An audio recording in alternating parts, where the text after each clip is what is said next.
दोस्तों, ज़मीन सर्वे से जुड़ा हुआ एक बहुत ही महत्वपूर्ण सूचना, जो आप सभी के लिए जानना ज़रूरी है।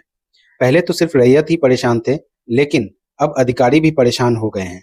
क्यों? इसके पीछे कारण क्या है? आइए देखते हैं। ज़मीन के अधिक दस्तावेज कैथी लिपि में है। इसे पढ़ने के लिए आम लोगों के साथ सरकारी अमीन भी खोज रहे हैं कैथी लिपि के जानकार। दरअसल, दस्तावेज जो है वो कैथी लिपि में या फिर फ़ारसी लिपि में लिखा गया है, जिसके कारण कर्मचारी को या अधिकारी को दस्तावेज पढ़ने में काफ़ी कठिनाइयों का सामना करना पड़ रहा है, वे पढ़ नहीं पा रहे हैं, जिस कारण सर्वे का काम जो है वो सही तरीके से नहीं चल पा रहा है। ज़मीन के दस्तावेज कैथी में अमीन व कानूनगो इसे पढ़ना ही नहीं जानते, नतीजे सर्वे का काम आगे बढ़ नहीं रहा, लोग भी परेशान हो रहे हैं। बिहार में 1980 से पहले ज़मीन के खतियान और बँटवारे के दस्तावेज कैथी लिपि में है। इन दस्तावेजों को नवनियुक्त सर्वे अमीन कानूनगो पढ़ नहीं पा रहे हैं। उन्हें इस लिपि की जानकारी नहीं है। जिन लोगों के पास पुराने दस्तावेज हैं, वे भी इस लिपि को पढ़ना नहीं जानते। वे अनुवाद के लिए जगह-जगह भटक रहे हैं। पटना में 5,000 रुपए से अधिक राशि लेकर एक्सपर्ट कैथी लिपि वाले दस्तावेज का अनुवाद कर रहे हैं। अनुवाद वाले दस्तावेज को लोग अमीन के पास जमा कर रहे हैं। अनुवाद कितना सही है, इसकी जानकारी अमीनों को नहीं है। इस जटिल समस्या को देखते हुए राजस्व एवं भूमि सुधार विभाग के निर्देशक भू अभिलेख एवं परिमाप जय सिंह ने अमीनों को कानूनगो को कैथी लिपि का प्रशिक्षण दिलाने का निर्णय लिया है। जमीन सर्वे से जुड़े सरकारी अमीन व कानूनगो को अब कैथी लिपि पढ़ेंगे। यानी अभी जो नया-नया समस्या जो उभर के सामने आ रहा है, दरअसल ये अधिकारी को लेकर के समस्या है, क्योंकि पुराने दस्तावेज जो है या तो वो फारसी में है या फिर कैथी लिपि में है और अधिकारी को कैथी लिपि पढ़ना नहीं आता है। तो उन्हें दस्तावेज में क्या लिखा है इसकी जानकारी नहीं मिल पा रही है।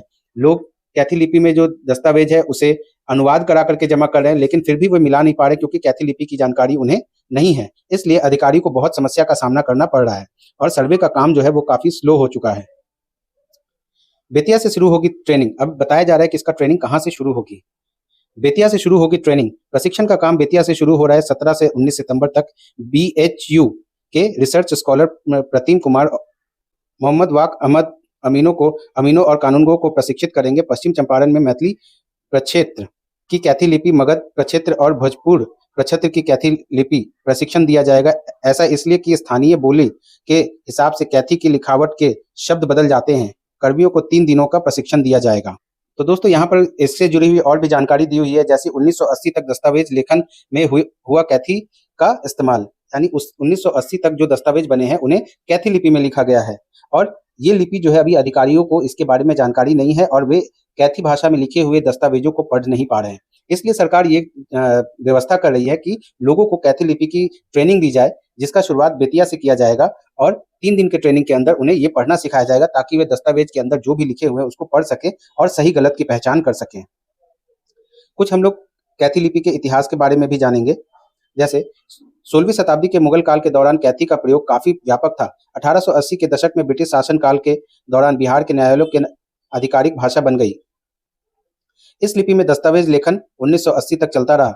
लिपि के जानकार भैरव लाल दास बताते हैं कि वर्तमान समय में जमीन सर्वे चल रहा है। ऐसे में जमीन के पुराने दस्तावेज पढ़ने के लिए कैथी भाषा की जानकारी अमीन और कानूनगो के पास होनी जरूरी है। मुगल काल से लेकर अंग्रेजों के काल तक अपनी अपनी भाषा को बढ़ावा देने के कारण कैथी लिपि धीरे धीरे समाप्त हो गई। इसमें एक और छोटी जानकारी दी हुई है।